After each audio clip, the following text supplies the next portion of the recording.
नमस्कार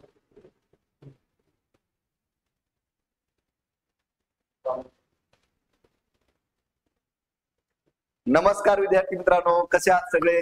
चला तर मग आज सुरुवात करूया आपल्या नवीन घटकाला, ज्याचं नाव आहे व्यवस्थापनाची कर्तव्य. यापूर्वी आपण पाहिलेलं आहे ते म्हणजे व्यवस्थापनाची कार्य.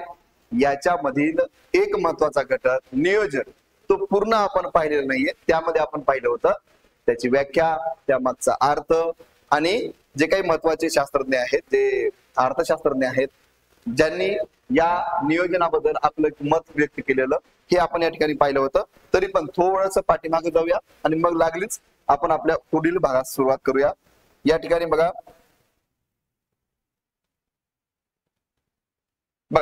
व्यवस्थापनाची कार्य या घटकामध्ये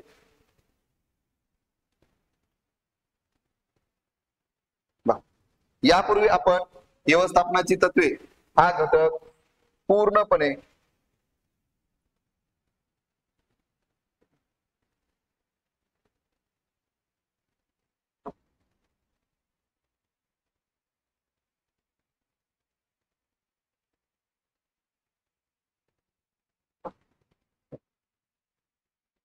चला तर मग आता पाहायचं आहे, एक 2 मिनिटं थोडस लिंक लागेपर्यंत, मग आपल्या दोघांमध्ये कसलीच अडचण येणार नाही, तुमच्यात आणि माझ्यामध्ये. ठीक आहे व्यवस्थापनाची तत्वे हा घटक आपला पूर्ण परिवर्तन लर्निंग सेंटर ऍप वरती उपलब्ध आहे, तो तुम्ही पाहू शकता. त्यानंतर आता आपण पाहणार आहोत ते म्हणजे व्यवस्थापनाची कार्य. म्हणजे व्यवस्थापन करण्यासाठी, व्यवस्थापन करत असताना त्यामध्ये कोणकोणत्या कार्यांची आवश्यकता भासते आणि ती कार्य कशा पद्धतीने पार पाडली जातात, त्या मागचं महत्व काय, की कोणतंही कार्य व्यवस्थापनामध्ये जी महत्वाची कार्य आहेत ती कार्य आपण या ठिकाणी पाहणार आहोत. आणि ती कोणकोणती आहेत त्याचा थोडक्यात आपण या ठिकाणी मागोवा घेऊ. बघा, व्यवस्थापनाच्या कार्यामध्ये नियोजन, संघटन, कर्मचारी व्यवस्थापन, निर्देशन, समन्वय व नियंत्रण या 6 घटकांचा या ठिकाणी काय होतो, समावेश होतो. आणि मग ही व्यवस्थापनाची कार्याची सुरुवात करत असताना सगळ्यात महत्वाचं होतं ते म्हणजे व्यवस्थापनाच्या कार्यासंबंधी असणारी प्रस्तावना. आता ह्या प्रस्तावनेचा भाग आपला झालेला आहे, या अगोदरच्या पिरियड मध्ये आपण तो घेतलेला आहे. थोडस फक्त समजावून घेऊया की संघटनात्मक उद्दिष्टे साध्य करण्यासाठी हाती घेतलेल्या कामांनाच व्यवस्थापन असे संबोधले जाते. व्यवस्थापन हा विविध तत्वांचा समूह आहे जो नियोजन, संघटन, कर्मचारी व्यवस्थापन, निर्देशन, समन्वय आणि नियंत्रण या सर्व कार्याशी संबंधित आहे. ही कार्य संघटनात्मक उद्दिष्टे साध्य करण्यास मदत करतात. थोडस फास्ट घेतोय कारण याचं कारण म्हणजे अगोदर यापूर्वी याबद्दल आपली सविस्तर चर्चा झाली आहे आणि ते लेक्चर सुद्धा युट्यूब वरती आणि परिवर्तन लर्निंग सेंटर ऍप वरती उपलब्ध आहे. ते नक्की तुम्ही पहा. फक्त हे थोडस मागे काय झालं होतं आणि पुढे काय घ्यायचंय याची थोडीशी लिंक लागण्यासाठी या ठिकाणी घेतोय. हेनरी फ्रॉलच्या मतानुसार व्यवस्थापन करणे म्हणजे भाकीतवार करणे, नियोजन करणे, संघटन करणे, आदेश देणे आणि त्याची आखणी करणे. हा भाग हेनरी फ्रॉल यांनी सांगितला होता, ज्यांचं पहिल्या घटकामध्ये हेनरी फ्रॉलची जी तत्वे आहेत व्यवस्थापनाची, ती 14 तत्वे आहेत. त्यापैकी हेनरी फ्रॉलचं हे मत होतं, ते मत आपण या ठिकाणी समजावून घेतलेलं आहे. नियोजन म्हणजे नेमकं काय, या मागचा जो काही अर्थ आहे याची सुद्धा आपण सविस्तर अशी माहिती मागील लेक्चर मध्ये घेतलेली आहे. त्यानंतर प्लॅनिंग म्हणजे काय, नेमकं नियोजन म्हणजे काय, या मागचा या प्रश्नार्थकाचं उत्तर मात्र या ठिकाणी दिलेलं आहे. ते म्हणजे कुन्स आणि ओडोनेल, ज्यांची चित्र तुम्हाला पाहायला मिळतील. बघा, या दोघांनी केलेली व्याख्या कोणती होती, कोणते काम करायचे आहे, कसे करावयाचे आहे. बघा, कोणते काम करायचे आहे, कसे करायचे आहे, केव्हा करावयाचे आहे व कोणी करावयाचे आहे हे अगोदरच निश्चित करणे म्हणजे नियोजन होय. आणि नियोजनामुळे आपण कुठे आहोत आणि व आपल्याला कुठे जायचे आहे यातील अंतर कमी होते. यामुळे अशा गोष्टी शक्य होतात ज्या इतर वेळेला कधीच शक्य झाल्या नसत्या. हे कुन्स आणि ओडोनेल यांची व्याख्या आहे. त्यानंतर बघा, जेम्स टर्नरचं मत काय होतं, तर संघटनेची उद्दिष्टे ठरवणे हा भाग आपला सगळा झालेला आहे, फक्त आपण थोडंसं रिपीट करतोय. व ती उद्दिष्टे साध्य करण्यासाठीचा मार्ग आखून देणे म्हणजे नियोजन होय, ही आपण व्याख्या पाहिली होती. यानंतर बघा, सगळ्यात महत्वाचा ज्याचा आज जो घटक आपण घेणार आहोत तो घटक आहे नियोजनाचे महत्व. म्हणजे व्यवस्थापनाचं कार्य पार पाडत असताना, कारण जेवढं उत्तम व्यवस्थापन तेवढा उत्तम व्यवसाय, तेवढं व्यवसाय संघटन मजबूत असणार आहे, तेवढं त्यांच्या जी काही संसाधन आहेत, जे काही कर्मचारी वर्ग आहेत त्यांना त्याचा फायदा होणार आहे, जे कोणी व्यवस्थापक आहेत त्यांना त्यांचा फायदा होणार आहे. म्हणजे नियोजन हे उत्तम असायला हवं. आणि नियोजन ही काय आहे, एक वैचारिक प्रक्रिया आहे जी की कार्य करण्याच्या अगोदरच काय केली जाते, तिचा पूर्ण लेखाजोखा मांडला जातो आणि मग कार्याची अंमलबजावणी तिथून सुरुवात होते. नियोजनाच्या अभावी आपण कोणतेही कार्य करू शकत नाही. नियोजनाच्या अभावी आपण कुठल्याही गोष्टीची चांगली सुरुवात जर करायची म्हणायचं जर झालं तर आपल्याला नियोजन हे खूप आणि खूपच महत्वाचं असतं. तर चला तर मग या नियोजनाचं महत्व व्यवस्थापनाच्या दृष्टीने काय आहे, कसं आहे हे समजून घ्यायचंय या काही मुद्द्यांच्या आधारे. बघा, पहिला मुद्दा किंवा प्रस्तावनेमध्ये नियोजनाचं महत्व सांगत असताना हे एक मूलभूत कार्य आहे. सगळ्यात महत्वाचं नियोजन हे काय आहे, व्यवस्थापनातील मूलभूत कार्य आहे जे पूर्वानुमान म्हणजे जे काही पूर्व अंदाज काढलेले आहेत. पूर्व म्हणजे एखादं कार्य करण्याच्या अगोदर, व्यवस्थापनाची कार्य पूर्ण करण्याच्या अगोदरच याचा एक अनुमान काढून एक अंदाज बांधणी या ठिकाणी केली जाते. यांच्या सहाय्याने, पूर्वानुमानाच्या सहाय्याने अनिश्चित भविष्यातील धोका कमी करते. बघा, नियोजन जो की भविष्यातील जो धोका आहे, ज्या अडचणी येणार आहेत व्यवस्थापन करताना त्याचा धोका कमी करते आणि आपल्याला कुठे व कसे जायचे आहे बघा याबद्दलची रूपरेषा नियोजन ठरविते. तर चला तर मग त्याचे काही थोडेसे इंग्रजी मुद्दे थोडे समजावून घेऊ. बघा, इम्पॉर्टन्स ऑफ प्लॅनिंग. नियोजनाचं काय महत्व आहे तर प्रोव्हाइड्स डायरेक्शन. म्हणजे नियोजन काय करते तर आपल्याला दिशा दाखवण्याचं काम करते, दिशा दर्शवायचं काम कोण करत असते तर नियोजन करत असते. Reduces the risk of uncertainty. जे काही अनिश्चित असे धोके आहेत जे की व्यवसायामध्ये किंवा कोणत्याही व्यवस्थापन संघटनामध्ये, व्यवसाय संघटनामध्ये हे काय गरजेचे असतात म्हणण्यापेक्षा हे पावलोपावली आपल्याला जाणवतात, ते कमीत कमी करणे. रिड्युसेस पूर्ण कमी काय, रिड्युसेस अर्थ होते कमीत कमी करणे, कमी कमी करत जाणे. त्यानंतर फॅसिलिटेट्स डिसिजन मेकिंग आणि सुविधायुक्त निर्णय घेणे. हे कशामुळे शक्य होते, नियोजनामुळे शक्य होते, म्हणून त्याचं महत्व आहे. या ठिकाणी जर आपण पाहिलं तर बघा, reduces overlapping and wasteful activities. ज्या काही नको असलेल्या गोष्टी आहेत त्या गोष्टी ज्याच्यामुळे व्यवसायाला अडचण निर्माण होऊ शकते, बाधा निर्माण होऊ शकते, तर अशा गोष्टी काय करणे, कमीत कमी करून टाकणे किंवा कमी करणे. Promotes innovative ideas. ज्या काही आयडियाज आहेत त्यांना काय करणे, प्रतिसाद देणे, त्यांना एक प्रोमोट करणे म्हणजे त्यांना साथ देणं किंवा त्या आयडियांचा विकास करणं असं आपण या ठिकाणी म्हणू शकतो. नवीन आयडियांना संधी देणे एकंदरीत. तर हे नियोजनामुळे शक्य आहे. आणि इस्टॅब्लिशेस स्टँडर्ड्स फॉर कंट्रोलिंग. आणि नियंत्रणामध्ये एक चांगलं उत्तम दर्जाचं नियंत्रण प्रस्थापित करणे. असे काही 6 मुद्दे तुमच्या समोर आहेत. परंतु आपल्याला नियोजनाच्या महत्वाच्या बाबतीत आपल्याला एकूण 10 मुद्दे पाहिजे आहेत, जे की 6 मुद्दे मी इथं मांडण्याचा प्रयत्न केलाय.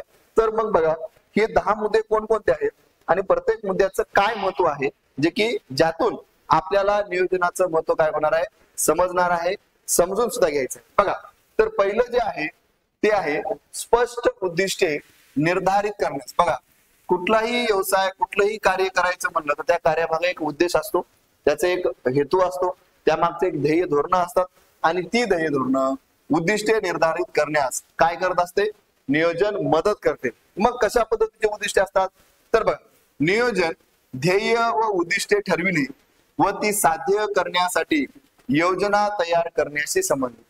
म्हणजे बघा, नियोजन कसे संबंधित आहे याचं उत्तर आपल्याला इथे मिळालं. एक म्हणजे ध्येय व उद्दिष्ट ठरवणे व ती साध्य करण्यासाठी योजना तयार करण्याशी संबंधित काय आहे तर ते म्हणजे आहे नियोजन.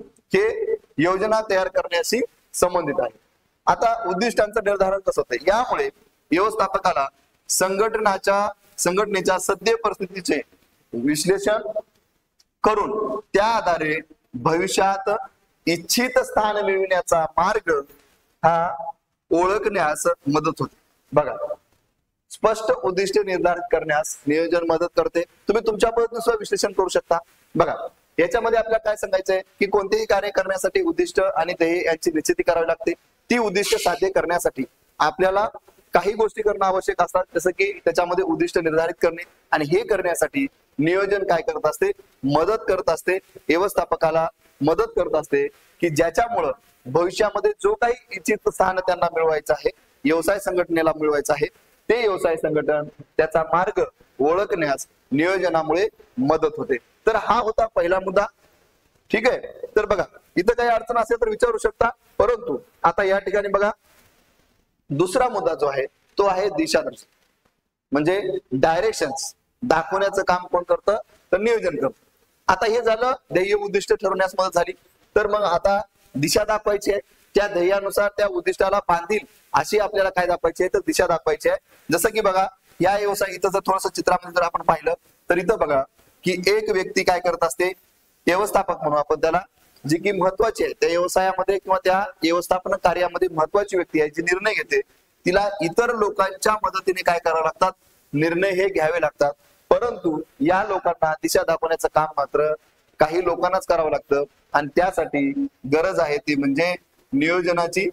ठीक आहे, नियोजनाची गरज आहे. आणि मग ही प्लॅनिंग करण्यासाठी बघा नियोजनामुळे ध्येय उद्दिष्टे स्पष्टपणे नमूद केली आहेत, हे सुनिश्चित होते.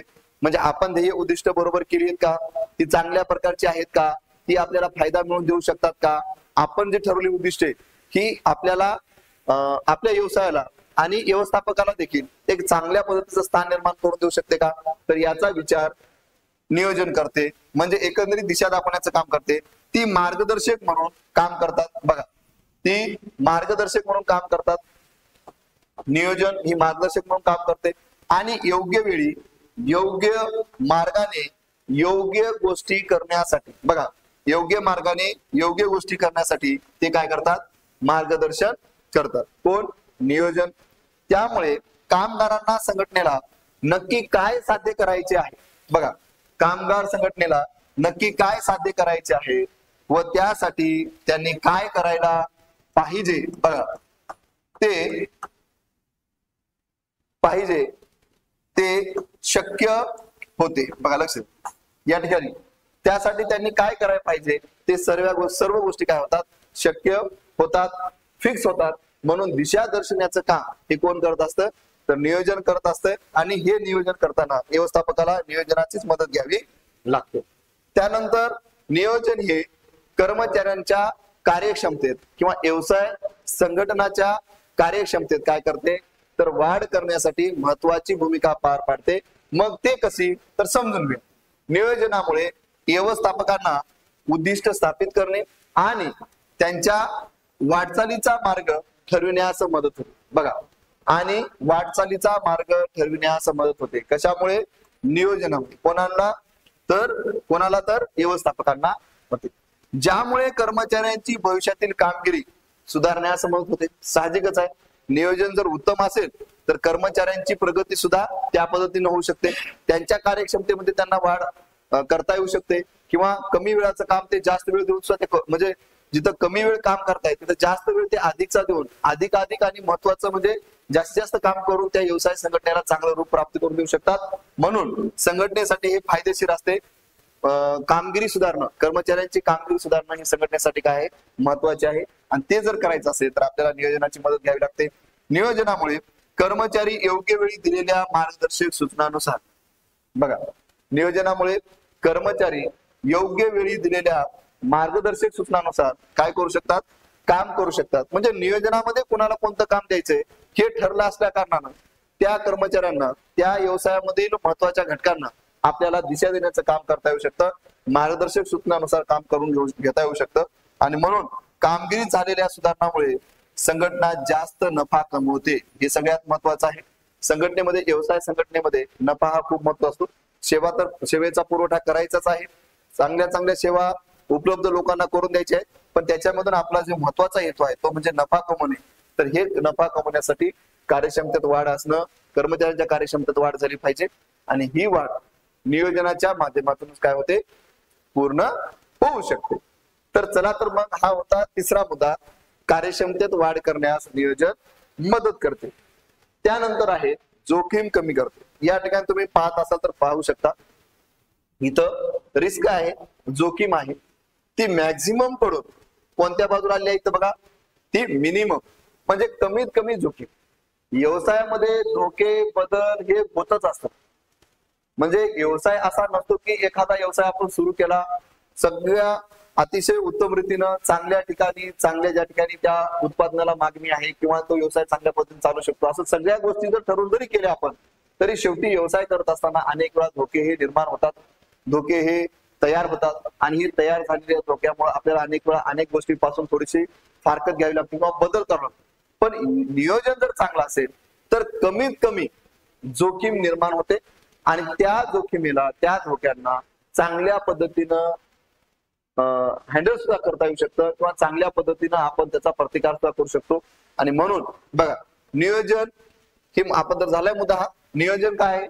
पूर्वानुमान तंत्रावर आधारित, म्हणजे पूर्व अनुमानावर तो आधारित आहे. या प्रक्रियेमध्ये, कोणत्या नियोजनाच्या प्रक्रियेमध्ये भविष्यात होणाऱ्या बदलांचा अंदाज बांधला जातो.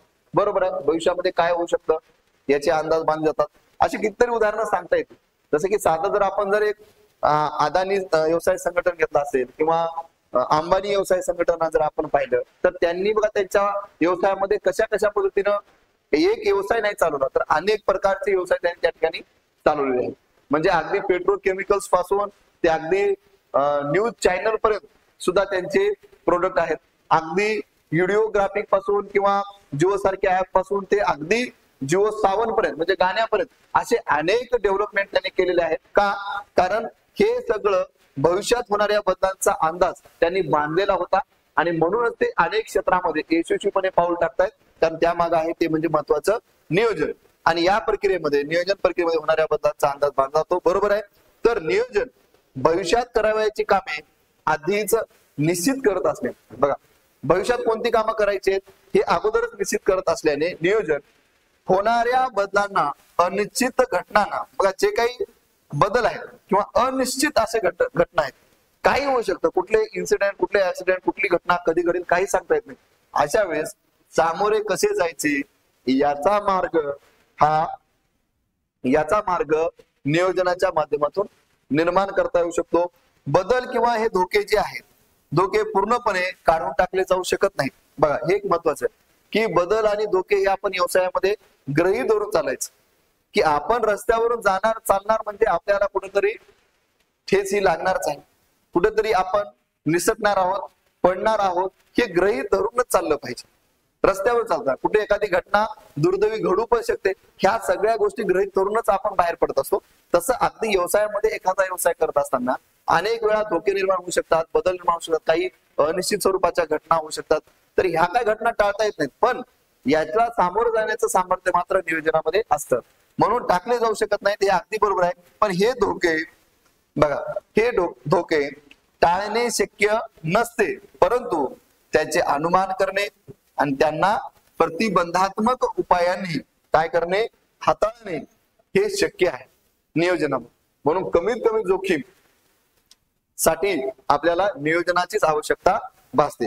त्यामुळे भविष्यातील जोखीम कमी करता येते. बघा, भविष्यातील जोखीम कमी करता येते. अगदी मी तुम्हाला दाखवले त्या पद्धतीनं. बघा, मॅक्झिमम रिस्क ही काय करू शकते, कन्वर्ट इंटू मिनिमम रिस्क. याला आपल्याला मिनिमम रिस्क मध्ये कन्वर्ट करता येऊ शकतं, रूपांतरित करता येऊ शकतं. तो सो इकडे लक्ष जर दिलं आपण पूर्ण, तर एक गोष्ट लक्षात आली की नियोजनामुळे आपण जोखीम कमी करू शकतो. जोखीम टाळू शकत नाही, पण ती जोखीम कमी करू शकतो. धोके हे होणारच आहेत, बदल हे घडणारच आहेत, पण त्या प्रत्येक बदलांना, त्या प्रत्येक घटनांना आपण खूप चांगल्या पद्धतीने सामोरे जाऊ शकतो. त्याच्या मागे आहे ते म्हणजे नियोजन. एक प्रतिबद्ध सुनिश्चित अशी योजना म्हणजे नियोजन आहे. बघा, तर पाचवा मुद्दा आहे की उपलब्ध संसाधनांचा वापर. तर प्रथमतः आपण हे समजून घेऊ की नेमकी संसाधनं म्हणजे काय. व्यवसाय संघटनेमध्ये किंवा व्यवस्थापन संघटनामध्ये संसाधनं नेमकी कोणती. तर एक लक्षात घ्या, व्यवस्थापन संघटनामध्ये कर्मचारी हे एक महत्वाचं संसाधन आहे, व्यवस्थापक, मॅनेजर हे एक महत्वाचे संसाधन आहे, किंवा ज्या उत्पादनाशी तो संबंधित आहे ते त्याचं महत्वाचं संसाधन आहे. कच्चा माल असेल किंवा पक्का माल असेल, जे काय असेल ते त्यांचं संसाधन आहे. त्यानंतर वस्तू आणि सेवांचा पुरवठा करण्याबाबत त्यांच्या ज्या काही कल्पना असतील त्यांचं जे नियोजन आहे, तर या सगळ्या गोष्टींचा समावेश कशामध्ये होतो, संसाधनामध्ये होतो. मग ही संसाधनं आपल्याला त्यांचा पर्याप्त वापर, म्हणजे ही संसाधनं कुठेतरी दुर्लक्षित झाली नाही पाहिजे, त्यांचा चांगल्याच पद्धतीने आपण वापर केला पाहिजे. आणि म्हणून बघा, जर नियोजन जर उत्तम असेल तर आपण नक्कीच ह्या सगळ्या संसाधनांचा जे काही इथं आहेत जर परफेक्ट नियोजन जर असेल तर या नियोजनाच्या माध्यमातून आपण अनेक वेळा अनेक निर्णय चांगल्या पद्धतीने घेऊ शकतो आणि जी काही संसाधनं आहेत व्यवसायामधली किंवा व्यवस्थापनामधली त्यांना आपण पर्याप्त किंवा चांगल्या पद्धतीनं हाताळू शकतो किंवा पर्याप्त साधन उपलब्ध करून देऊ शकतो. तर समजून घ्या बघा, संघटनात्मक नियोजनात संसाधनाची उपलब्धता व एक वेळेस चेक करता का रेकॉर्ड चालू ठीक आहे, उपलब्धता व विविध कार्यासाठी लागणाऱ्या संसाधनांची योग्य विभागणी यांचा विचार केलेला असतो. करता का चेक एक वेळेस आहे ठीक आहे. हा थोडस एक मिनिट ठीक आहे बघा, थोडं कालच्या थोड्या प्रसंगामुळे थोडस आमचा विचार चालू आहे. ओके ठीक आहे. तर बघा, संघटना नियोजनात संसाधनांची उपलब्धता व विविध कार्यासाठी लागणाऱ्या संसाधनांची योग्य विभागणी यांचा विचार नियोजनामध्ये केला असतो. तसेच यामुळे काय होतं, संसाधनाचा पर्याप्त वापर करणे शक्य होते. नियोजनामुळे बघा, नियोजनामुळे संसाधनांचा पर्याप्त वापर करणे शक्य होते, ज्यामुळे काय होऊ शकतं तर उच्च कार्यक्षमता व चांगले परिणाम साध्य होतात. बघा महत्वाचं की ज्यामुळं नियोजनामुळे काय होतं, उच्च कार्यक्षमता, एक चांगल्यातली चांगली गुणवत्ता आणि चांगले परिणाम हे आपल्याला साध्य करता येतात. व योग्य नियोजनामुळे आपल्याला संसाधनांचा अपव्यय बघा, संसाधनांचा अपव्यय टाळता येतो. अपव्यय टाळता येतो कशामुळे, योग्य नियोजनामुळे आपल्याला संसाधनांचा अपव्यय म्हणजे त्यांचा चांगला पूरक आणि फायदेशीर वापर हा नियोजनामुळे शक्य आहे. नियोजन नसेल तर आपण किती कर्मचारी घालो, त्यांना किती प्रकारचं पेमेंट घालो, कशा पद्धतीने ते पेमेंट आहे किंवा ते काम कशा पद्धतीने करतायत याचा कुठला ताळमेळ जर नाही लागला तर नक्कीच आपला जर तुका म्हणे योग्य पडताळा नाहीतर होईल अवकळा, असं तुकाराम महाराजांचं एक मत आहे. तर ते त्याच पद्धतीने जर आपल्याकडे जर पडताळा चांगला नसेल, नियोजन जर चांगलं नसेल तर नक्कीच आपल्या व्यवसायाच्या बाबतीत व्यवसायाला अवकळा प्राप्त होऊ शकते. अगदी त्या पद्धतीनं म्हणून उपलब्ध संसाधनांचा वापर करून घेणं हे काय आहे महत्वाचं आणि ते नियोजनामुळे शक्य होते. तर 6वा मुद्दा आहे सगळ्यात तुमच्यासमोर, एक वेळेस पाहून घ्या. निर्णय घेण्यास मदत करते, हे सगळ्यात महत्वाचं. व्यवस्थापनामध्ये निर्णय योग्य वेळी योग्य निर्णय घेणं महत्वाचं असतं. तर अशा वेळेस जर नियोजन जर असेल, पूर्व जर आपण काही तयारी केली असेल, एक नियोजन केलं असेल, एक योजना आखली असेल तर ती योजना निर्णय घेण्यामध्ये आपल्याला मदत करते. म्हणजे आपण घेतलेले निर्णय हे पूर्णपणे यशस्वी होऊ शकतात जर उत्तम नियोजन असेल. बघा, व्यवस्थापनासमोर वेगवेगळे पर्याय उपलब्ध असतात, बरोबर आहे. अनेक पर्याय उपलब्ध आहेत, काय करायचं काय नाही करायचं सगळे पर्याय, जसं की इथं तुम्ही पाहत असाल ठीक आहे. ओके स्माइल बघा, तर इथं बघा की कोणता निर्णय कोणत्या वेळी घ्यायचा, या मार्गाचा अवलंब कधी करायचा, या मार्गाची अंमलबजावणी कधी करायची, हा मार्ग स्वीकारायचा का नाही स्वीकारायचा, असे अनेक पर्याय हे व्यवस्थापनापुढे काय असतात उपलब्ध असतात.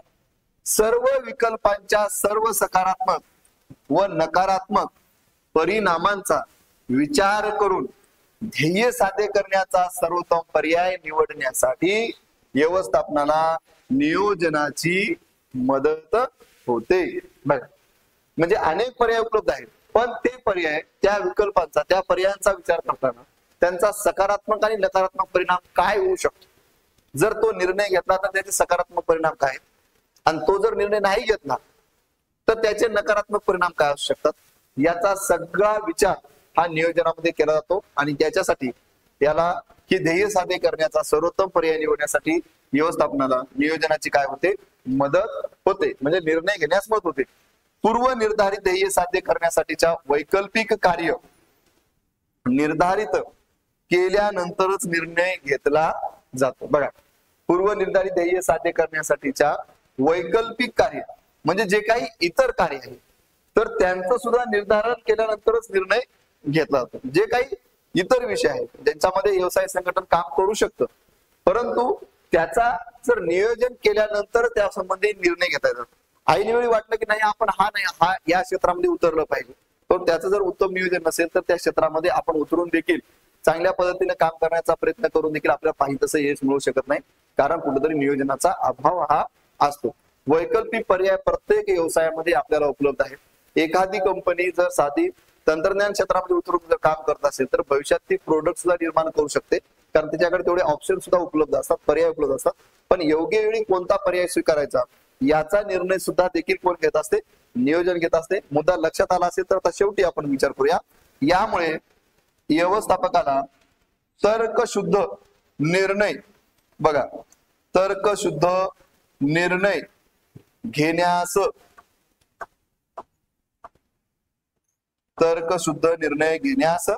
मदत होते.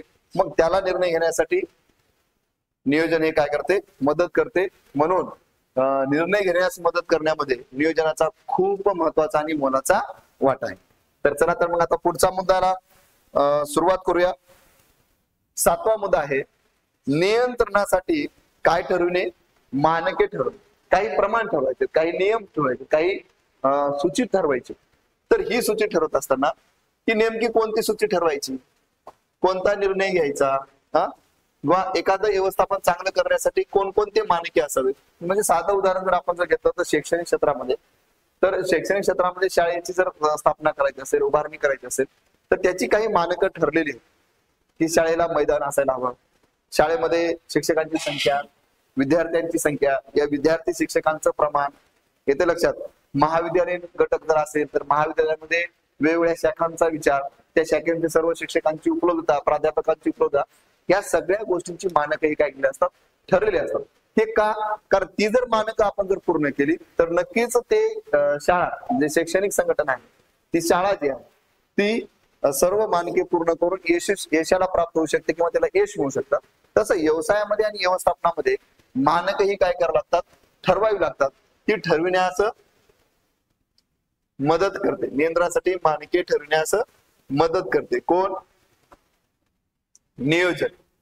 तर मग ती नेमकी मानके कोणती आवश्यकता? जसं की आता शिक्षण संघटनेमध्ये सांगितलं तर व्यवस्थापनामध्ये कोणती मानके आवश्यकतात? व्यवस्थापनामध्ये कर्मचाऱ्यांचे व्यवस्थापन आहे, व्यवस्थापनामध्ये नियंत्रणाच्या बाबतीचं व्यवस्थापन आहे, त्यानंतर समन्वयाच्या बाबतीत व्यवस्थापन आहे, कर्मचाऱ्यांच्या व्यवस्थापनाच्या बाबतीत व्यवस्थापन निर्णय घ्यावा लागतो. तर अशा वेळेस ती मानके ठरविण्याचं काम हे व्यवस्थापकाला करावं लागतं, व्यवस्थापनाला करावं लागतं. तर मग बघा, नियोजन नियंत्रणासाठीचे मानके निर्धारित करते. म्हणजे कसं नियंत्रण प्रस्थापित करायचं हे काम कोण करत असते? तर नियोजन करत असते. यामुळे मानकं निर्धारित केल्यामुळे व्यवस्थापक वास्तविक कामगिरीची तुलना मानकांशी करून, बघा, वास्तविक व प्रमाणित कामगिरीमध्ये काही फरक असेल तर तो शोधून काढू शकतात. ठीक आहे, शोधून काढू शकतात. का? कारण मानके ठरवले आहेत. आपण जे काम करतो ते योग्य दिशेने आहे का हे जर त्याला बघायचं असेल तर त्याला काय करावं लागेल? मानकांशी तुलना करावी लागेल. जे निर्णय घेतलेले, जे नियम ठरवले आहेत त्या नियमाशी तुलना करावी लागेल.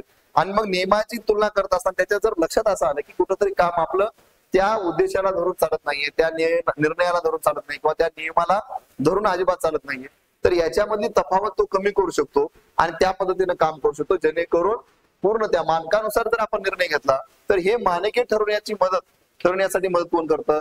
तर नियोजन करतं. म्हणून मानके महत्वाचे आहेत, पण त्याही पेक्षा नियोजनामध्ये मानकांचा विचार हा करता येतो, केला जातो. अशा प्रकारची तफावत नियंत्रणाच्या माध्यमातून भरून काढता येते. म्हणजे नियंत्रण प्रस्थापित जर केलं आपण नियोजनाच्या माध्यमातून तर नेमकं कोणाचं काम कोणत्या दिशेने चालू आहे हे पण आपल्याला समजू शकतं. म्हणून नियोजन नियंत्रणासाठी आधार ठरतो.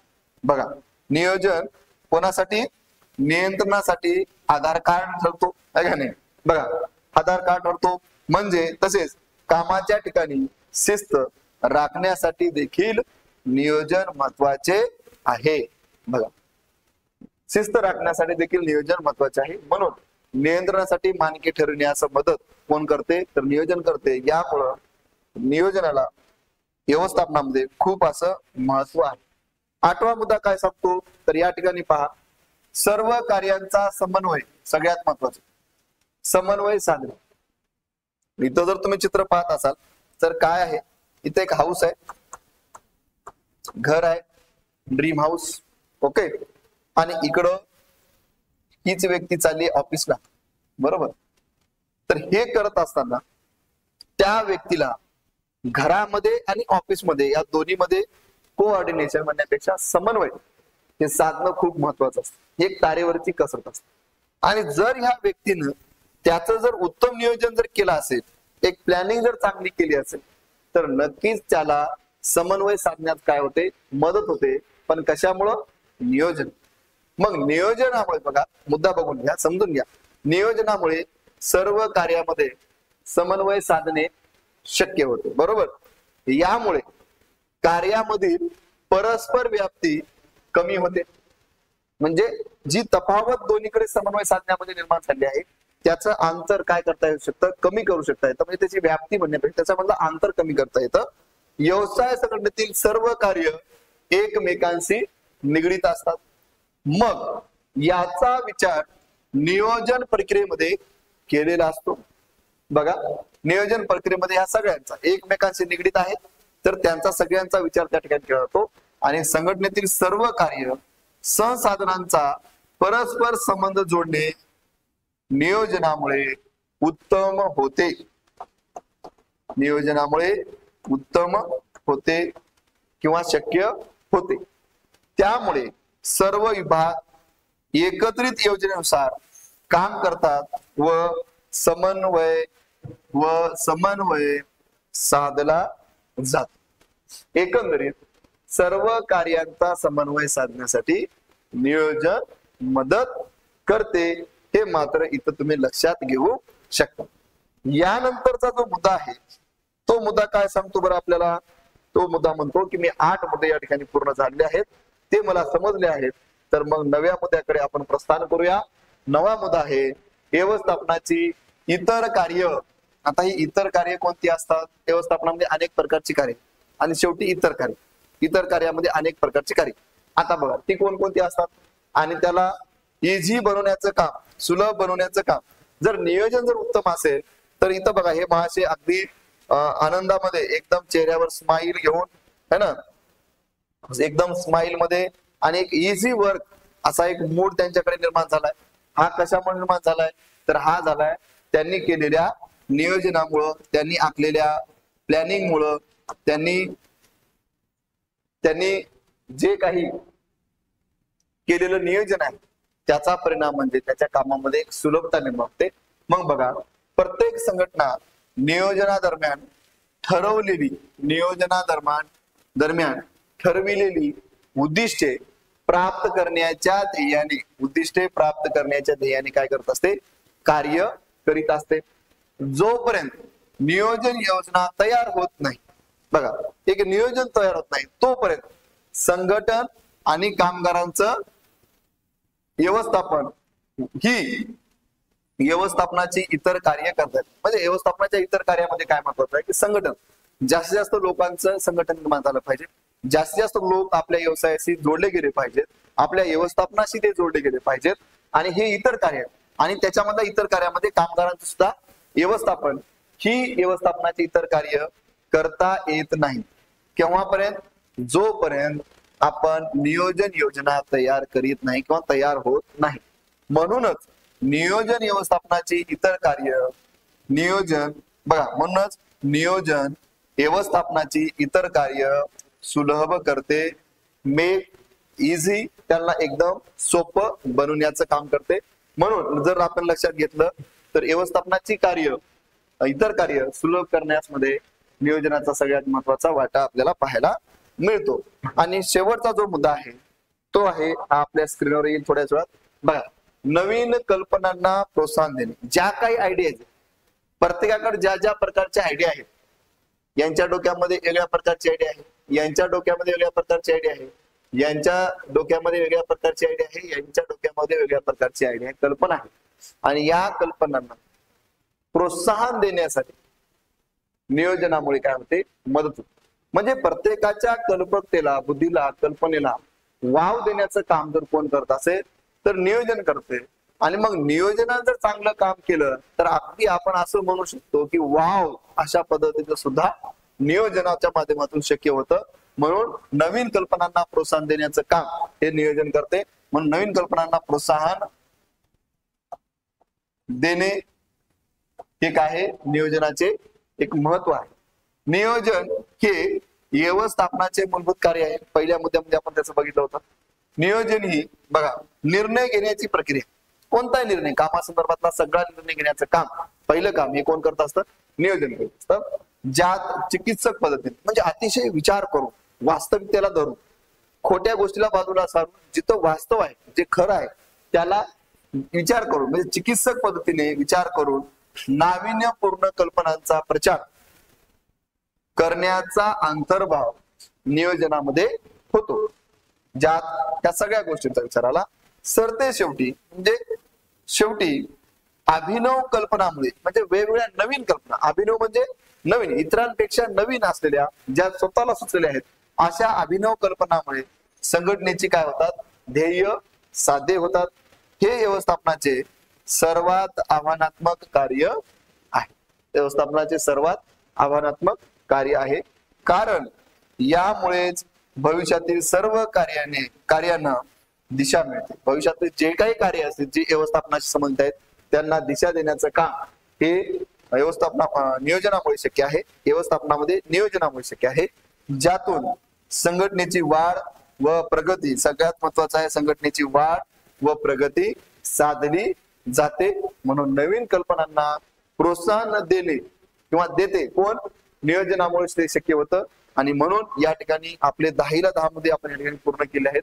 10 मुद्द्याच्या नंतर थोडस शॉर्ट बट स्वीट, या ठिकाणी तुम्ही प्रत्येक मुद्द्यांचं स्क्रीनशॉट वगैरे घेऊ शकता, अशी काही अडचण नाहीये. ते भले आपण तयार केले असतील तरी त्याचा फायदा तुमच्यासाठी तुम्हाला झाला पाहिजे, हे महत्वाचं आहे. तर शेवटी पाहूया नियोजनाच्या महत्वामध्ये आपण कोणकोणते मुद्दे पाहिले, याचा थोडाच एकदाच याच्यामध्ये मांडणी बघा. स्पष्ट उद्दिष्टे निर्धारित करण्यास नियोजन काय करते, मदत करते. दिशा दर्शविते. ध्येय उद्दिष्टे प्रत्येकाची ठरली असतात, ती उद्दिष्ट तयार करण्यासाठी किंवा ती उद्दिष्ट स्पष्ट करण्यासाठी नियोजन मदत करते. दिशा दर्शवते, कारण व्यवस्थापनामध्ये नियोजन हे काय, मार्गदर्शक म्हणून काम करते. कार्यक्षमतेमध्ये वाढ होते. कर्मचाऱ्यांच्या कार्यक्षमते, योग्य नियोजन हे कर्मचाऱ्यांच्या कार्यक्षमतेमध्ये वाढ निर्माण करते.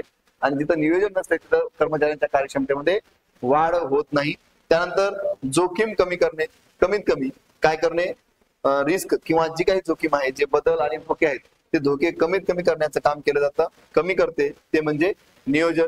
उपलब्ध संसाधनाचा पर्याप्त वापर हे नियोजनामुळे काय आहे, शक्य आहे. जे काही इतर संसाधन आहेत, जे काही यांच्यामध्ये आपण समन्वय साधून उपलब्ध संसाधनाचा अपयोग आपण संसाधनाचा टाळून ते संसाधन वेगवेगळ्या कार्यासाठी आपण वापरू शकतो. निर्णय घेण्यामध्ये जे काही व्यवस्थापनामध्ये निर्णय हे घ्यावेच लागतात, कारण निर्णय घेणे एक वैचारिक प्रक्रिया आहे आणि त्या वैचारिक प्रक्रियेला नियोजन काय करत असते, मदत करते. नियंत्रणासाठी मानके ठरविण्यास मदत करते. बघा ते कोण करते, तर ते नियोजन करते. आणि त्यानंतर आहे जे काही नियंत्रण ठरवायचे, कशा पद्धतीनं मानक ठरवल्यानंतर त्याची तुलना करून आपण त्याच्यामध्ये तफावत किंवा अडचणी दूर करू शकतो.